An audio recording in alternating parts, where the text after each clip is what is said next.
The Legend of Zelda Tears of the Kingdom is one of my favorite Zelda games of all time, a beautiful blend between creativity, player agency, and exploration that just felt good to experience. However, when it comes to its overall story, it left a lot to be desired in my opinion, and for a game pretty much built on the idea of taking risks and being as creative as they can, I think they played it far too safely with its actual plot. And before people try and say that it's a Zelda game, story isn't that important, I would disagree. It doesn't have to be as in-depth as Persona or Final Fantasy, but Zelda stories have their own flair to them that makes them special. Majora's Mask is one of my favorite game stories of all time, in large part due to the storytelling, which is what I think is one of the weakest aspects of Tears of the Kingdom. And Twilight Princess and Skyward Sword, alongside a lot of the other games, showcase that Zelda games can have interesting narratives and stories all of their own, alongside interesting methodologies to convey said story. Tears of the Kingdom suffers from two key elements for me, pacing and the storytelling itself. Its actual plot points are, well, fine. Ganondorf betrays the Kingdom of Hyrule, stabs Sonia,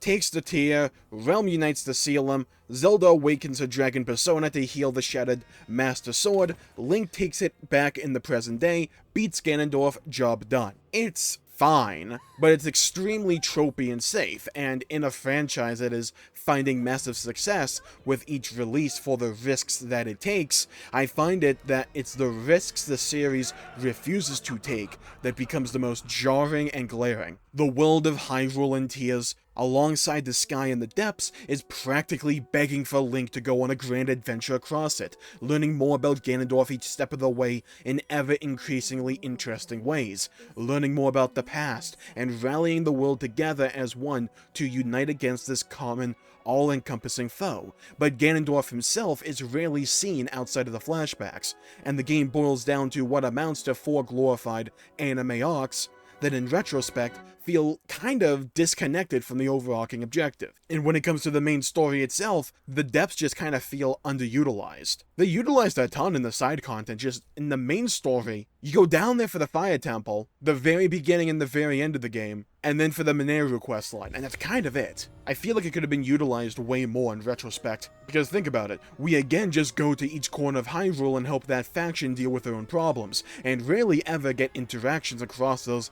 faction lines, or cooperative quests. An ever-evolving world where maybe quests unlock based on which dungeons you have completed at this point. Like, imagine if there was a quest line between Riju and Yunobo who are working together to transfer or establish a supply line between Death Mountain and the desert, unlocking additional vendors, maybe even constructing a new town here or there, or a new boss fight, or just something after a quest line. The world kind of feels isolated in that regard when it comes to the story. It doesn't feel interconnected in a lot of ways, at least to me. Why is the main overarching narrative confined strictly to memories? That's another question I have. It makes the character you are playing as feel disconnected from the overall narrative as well, since all of the really memorable scenes take place in the distant past, with characters who receive too little screen time and interesting scenes for me to really care about outside of Zelda herself, and that's just because of the story that she got in Breath of the Wild. It's exceedingly safe because the world can shift and evolve over time, and massive events can take place, all while not affecting the actual game world, and I think that's an honest-to-God detriment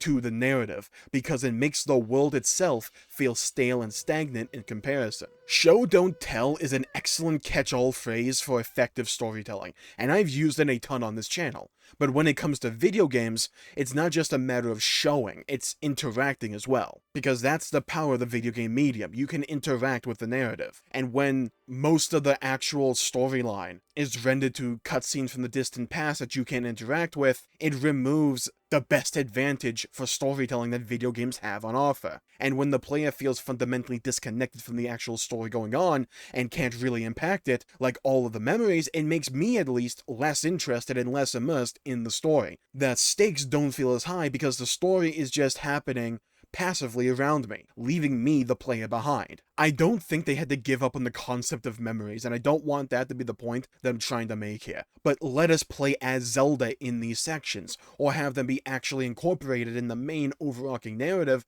more so than they already are, with each champion that we are actively participating in as a nice little nugget of backstory. Instead, they stand as the bulk of the story itself, that you can just go gather within a couple of hours, if that, of an entire game that can easily last you multitudes longer.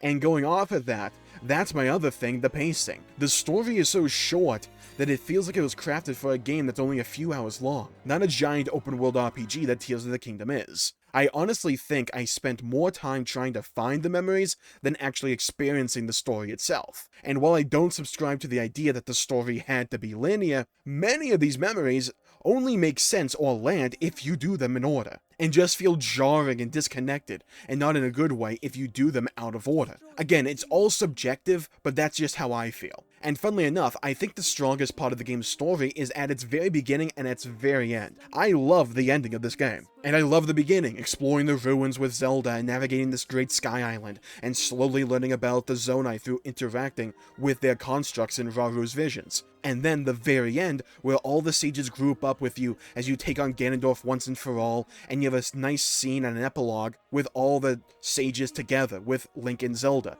That's great. That is when Zelda's story, at least in the modern day, is at its best in my opinion, is when these characters are together, interacting with one another. We've had their development, now let them flourish as characters. That entire middle section, the vast bulk of the game, was largely lacking in story. And again, you don't need a narrative as deep and complex as, say, Nier or Final Fantasy or even Persona, but Zelda has its own charms that just felt lacking here because Link himself is largely disconnected from the story concerning Ganondorf and Zelda, which is the central pillar of the narrative. Like, sure, you're chasing Zelda across the map who turns out to be Ganondorf, but I mean, come on. Ganondorf doesn't even really speak there, nor does he feel threatening at all. Just a loose reason to kind of sort of attach those side stories to the overall narrative. Those sage questlines kind of felt like appetizers to me. Sure, they're nice in their own right, but they need an amazing entree to go along with it to tie it all together. And to me, that entree was lacking.